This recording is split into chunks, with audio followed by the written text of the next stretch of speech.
So hello my dear students, welcome to learning with Parveen. मैं हूं परवीन कुमार। एक बार फिर से आप सभी की सेवा में उपस्थित। आज की जो हमारी टॉपिक है वो आर्य सवाल क्लास 9th एक्सरसाइज 3C के क्वेश्चंस को पढ़नी है। आज जो हम पढ़ने वाले हैं वो क्वेश्चन नंबर 21 से आगे को क्वेश्चंस को करेंगे और 20 तक के क्वेश्चंस को मैंने पहले ही कर रखा है, आप जाकर उसे प्लेलिस्ट में जरूर देखिएगा। तो चलिए अब हम लोग क्या करते हैं, क्वेश्चन नंबर 21 को सॉल्व करते हैं। क्वेश्चन नंबर 21 हम इसे लिख देते हैं यहाँ पर। क्वेश्चन नंबर हमारी कुछ 21 इस प्रकार से है, x square minus 2√3x minus 24। जैसा कि हमने आपको बताया कि इसे मल्टीप्लाई पहले वाले को लास्ट वाले से मल्टीप्लाई करनी होती है। तो हम जब 24 को एक्स स्क्वायर से करें यानी 1 से करेंगे तो 24 इंटू 1 देन आफ्टर आपकी 24 निकल कर आ जाती है। हम 24 को अब हम लोग क्या करते हैं, प्राइम फैक्टराइजेशन कर लेते हैं। तो 2 से हमने किया 12 हो गई, 2 से 6 हो गई, 2 से 3 हो गई एंड देन 3 से 1, 3 1 जा 3। ये कंडीशन आपको कुछ इस तरह से निकल कर आ गई। देन आफ्टर आप अब इसे क्या करते हैं, इसको अरेंज करना है। तो हमारा टर्म क्या हो गया, 2 2 2 3 1। इसे मैं यहाँ पर लिख देता हूँ 2 2 2 3 1। ये हमारी क्या हो गई, प्राइम फैक्टराइजेशन का टर्म है। अब आपको इसी टर्म्स को इस तरह से अरेंज करना है कि आपको -2√3x आनी चाहिए। चलिए अरेंज करते हैं। मैंने बार बार समझाया है आपको कि √3 जब टर्म्स है, √3 है तो √3 को जो टर्म्स है ये √3, इस √3 को इन दोनों टर्म्स, यहाँ जो दो प्लेस में आपको टर्म आएगी वो दोनों प्लेस में √3 तो आनी ही है। तो क्या करते हैं, इसमें से आपको देखना है कि कौन सा ऐसा टर्म है जो √3 को फॉलो करेगा। जस्ट लाइक 3, हम 3 को कुछ इस तरह से लिख सकते हैं, √3 एंड देन √3 जब मल्टीप्लाई होती है तो 3 हो जाती है। तो अब आपका कंडीशन यानी ये 3 आपकी क्या हो गई, आउट हो गई। ये 3 अब इसमें से नहीं रहेगी। तो आपको अरेंज करना है 2 2 2 एंड 1 एक्स स्क्वायर। अब यहाँ ध्यान दीजिए, सबसे पहले आपको जो टर्म्स है ये √3x यहाँ पे होगी एंड देन इधर भी आपको क्या होगी, √3x होगी ही होगी। -24 आपका टर्म है। अब इसे आपको अरेंज करना है, √3 का टर्म है तो √3 तो आएगी ही, हमें -2 लाना है। तो हम इसमें कुछ इस तरह से कर सकते हैं, 2 2 जा 4 -4√3 एंड देन प्लस 2√3। 4√3 में से जब 2√3 चली जाएगी तो 2√3 आ गई एंड देन इन दोनों को जब आपस में मल्टीप्लाई करिएगा तो 24 आपकी आएगी ही आएगी। अब इन दोनों कंडीशन में से कॉमन ले लीजिए, यहाँ भी x है यहाँ भी x है तो x को हमने कॉमन ले लिया। देन आफ्टर यहाँ पर आपकी x बच गई माइनस यहाँ पर आपकी क्या बच गई, 4√3 बच गई। अब आपको हमने क्या समझाया है कि यहाँ पर x माइनस 4√3 देखना है, यहाँ x है तो यहाँ भी आपको क्या होगा, x आना है। तो x के साथ जो भी टर्म है उसे कॉमन ले लेते हैं। x के साथ 2√3 थी, 2√3 को हमने क्या किया, कॉमन ले लिया। तो यहाँ पर आपकी x बच गई माइनस, अब एक कंडीशन और, इस दोनों को अभी मल्टीप्लाई किया था तो हमारा टर्म ये आया था। जब 2√3 इसमें से, इस 24 में से जब 2√3 को बाहर निकाल लेते हैं तो आपकी 4√3 बच जाती है। तो 4√3 यहाँ पर आपकी रह जाएगी। अब इन दोनों में x माइनस 4√3 दोनों को क्या किया आपने, कॉमन ले लिया। तो x माइनस 4√3 देन यहाँ पर आपकी एक x बच गई है प्लस यहाँ पर आपकी 2√3 बच गई। तो आपकी आंसर हो गई x minus 4√3 and x plus 2√3। ये हमारी क्या हो गई, आंसर हो गई। आशा करता हूँ ये क्वेश्चंस आपको अच्छे से समझ में आ गई होगी। चलिए हम लोग इसे क्वेश्चन नंबर 22 की ओर चलते हैं। क्वेश्चन नंबर 22 हमारी कुछ इस प्रकार से, x square minus 3√5x minus 20। आपको पता है कि इस फर्स्ट वाले को लास्ट वाले से मल्टीप्लाई करना है। तो मैंने मल्टीप्लाई किया 20 इंटू 1 देन आफ्टर आपकी हो गई टर्म 20। इस 20 की आपको प्राइम फैक्टराइजेशन करनी है, कर लीजिए। 2 से 2 10 जा, 2 से 2 5 जा 10 एंड 2 से हो गई 5 से हो गई 5 1 जा 5। तो आपका टर्म आ गया 2 2 5 1। यहाँ आप लिख दीजिए 2 2 5 एंड 1। ये टर्म आपकी क्या हो गई, प्राइम फैक्टराइजेशन करके निकल गई।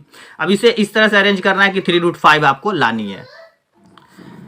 √5 जो है वो 5 के टर्म्स में आती है। तो हम इसे कुछ लिख सकते हैं, 5 को हम लिख सकते हैं इधर √5 एंड देन इसको दूसरा कंडीशन √5 जब मल्टीप्लाई होती है तो 5 होती है। तो आपका कंडीशन यहाँ पे आपको देखने को मिलेगा एक्स स्क्वायर। अब यहाँ √5, 3√5 में √5 आपका जो कंडीशन होगी √5x तो होगी, दूसरी वाले में भी आपको क्या होगी, √5x होगी ही होगी एंड -20 का टर्म आपको देखने को मिलेगा। अब इस दोनों में अरेंज करना है कि इसको 3 का टर्म, यानी 5 को तो आप आउट कर दीजिए, बच गया 2 2 एंड 1। अब इसे इस तरह से अरेंज करना है कि आपको -3 लानी है। आप इसे इस कर सकते हैं -4√5 एंड प्लस 1√5। 4 में से 1 चली गई तो 3 हो गई, √5 आपकी √5 आ गई। अब इन दोनों में कॉमन टर्म देख लीजिए, दोनों में x अवेलेबल है, x को निकाल लिया। यहाँ से x बच गई माइनस यहाँ से आपकी 4√5 बच गई प्लस यहाँ भी बताया यहाँ x है तो यहाँ भी x होगी। तो x के साथ जितने भी टर्म है उसे बाहर निकाले तो √5 बाहर निकाल लिया। यहाँ पर आपकी x बच गई माइनस ये 20 का टर्म से, इस दोनों को जब आपस में मल्टीप्लाई करते हैं तो ये 20 आती है। तो जब √5 आपका टर्म बाहर आ गया तो यानी जो बच गई वो 4√5 का टर्म है। तो यह हम यहाँ कर दिए 4√5। देन आफ्टर दोनों में क्या है, x माइनस 4√5 आपको दिख रहा होगा, तो हमने इसमें से एक को कॉमन ले लिया, तो यहाँ पर आपकी एक टर्म बच गई x और एक टर्म बच गई आपकी √5। ये हो गई हमारी आंसर। चलिए इसके नेक्स्ट क्वेश्चन की ओर बढ़ते हैं। क्वेश्चन नंबर 23 आपकी कुछ इस प्रकार से, x square plus √2x minus 24। अब इसे हम लोग सोल्व करते हैं। ये फर्स्ट वाले को लास्ट वाले से मल्टीप्लाई करना है, तो 24 को जब हमने 1 से किया तो आपकी 24 टर्म आ गई। देन 24 की आपको प्राइम फैक्टराइजेशन करनी है, तो 2 से 12 कर दिए, 2 से 6 हो गई, एंड 3 से 3 2 जा 6 एंड 2 से 2 1 जा। आपकी टर्म हो गई 2 2 3 2 1, 2 2 3 2 1। ये आपका टर्म्स निकल कर आ गया। आपको अभी हमने समझाया √2 है, तो यानी एक 2 वाले टर्म्स को ले लेनी है। 2 है, √2 है, दैट्स मीन क्या होता है, हम एक 2 को हम कुछ इस तरह से 2 जो है उसे एक √2 और एक √2 दोनों टर्म हो गया, √2 का टर्म्स में आ गए। तो आपका कंडीशन कुछ इस प्रकार से आपको देखने को मिलेगा कि यहाँ पर जो √2 का टर्म, एक तो √2 का टर्म्स होगी एंड दूसरे वाले में भी क्या होगा, √2 का टर्म्स आ जाएगा, एंड देन माइनस 24 का कंडीशन आ गया। अब इसे अरेंज करना है और √2 लाना है, तो आप इसे कुछ इस तरह से लिख सकते हैं, 2 2 जा 4, एक 2 को तो मैंने बाहर निकाल लिया है, 2 2 जा 4 एंड माइनस 3, तो आप लिख सकते हैं इसे 4√2x and minus 3√2x। Then after अब इसमें से कुछ कॉमन टर्म में निकाल लेते हैं, दोनों में x अवेलेबल है, दोनों में से x को बाहर निकाला, एक x यहाँ बच गई प्लस 4√2 एंड देन यहाँ से भी x बचेगी, तो यहाँ जो 3√2 का टर्म्स था इसे मैंने कॉमन ले लिया, तो यहाँ पर आपकी x बच गई, इससे माइनस को बाहर आया तो ये प्लस आपकी 4√2 बच गई। ये कैसे आया ये आपको पता है कि यहाँ पर x प्लस 4√2 है, तो यहाँ भी आपकी x प्लस 4√2 आएगी। तो पहला कंडीशन x है, तो x को देखें, x के साथ जितना भी टर्म था उसे मैंने कॉमन ले लिया, तो देन आफ्टर इस दोनों का मल्टीप्लाई जो था वो आपकी माइनस 24 थी, तो टर्म्स क्या होता है, इसे आप इस दोनों के फॉर्म में लिख सकते हैं। जब 3√2 आपकी बाहर आ गई तो ये आपकी रिमाइंडर बची, इसे यहाँ पर मैंने लिख लिया। अब दोनों में x प्लस 4√2 अवेलेबल है, तो x प्लस 4√2 को कॉमन लिया, and then after x minus 3√2 आपकी बच गई। ये हो गई हमारी आंसर। चलिए इसके नेक्स्ट क्वेश्चंस की ओर चलते हैं। क्वेश्चन नंबर 24 हमारी कुछ इस प्रकार से है, देख लेते हैं। मैं इस क्वेश्चंस को लिख लेता हूँ।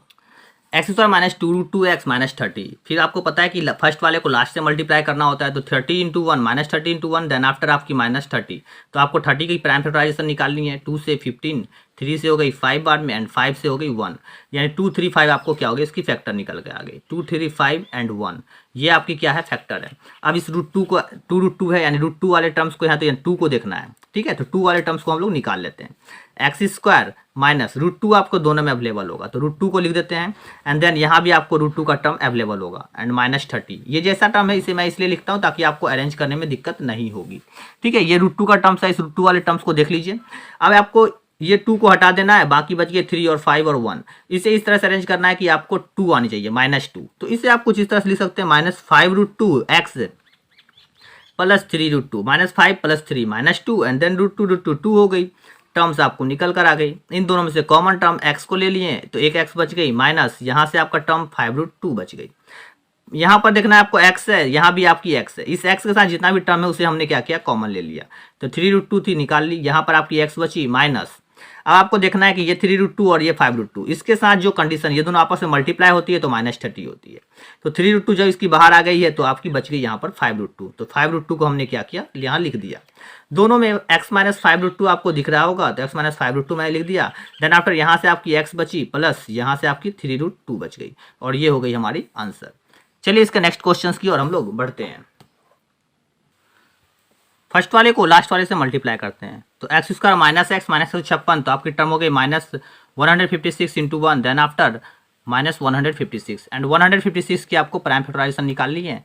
तो निकालते हैं, 3 से निकाला, 3 5 जा 15, 3 2 जा 6।